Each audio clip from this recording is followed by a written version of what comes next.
Kenapa dengan kita patuh dengan perintah? Kenapa dengan perempuan memakai jilbab, menutup anggota tubuhnya secara keseluruhan, kecuali muka dengan telapak tangan? Kenapa pula dengan puasanya selama 30 hari? Kenapa juga dengan ibadah zakatnya? Tiap daripada hitungan 85 gram emas, kita wajib mengeluarkan 2,5% daripada total kesemuanya. Tiap daripada 40 ekor kambing, 1 ekor kambing akan kita keluarkan.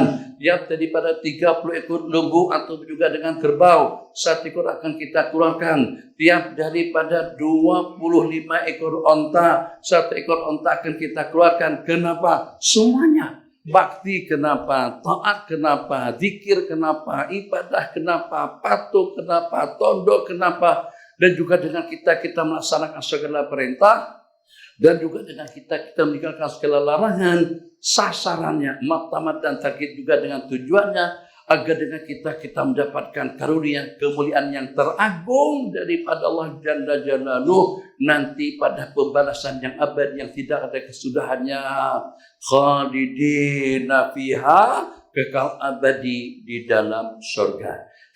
Jadi kalau seperti itu, masya Allah tabarakallah,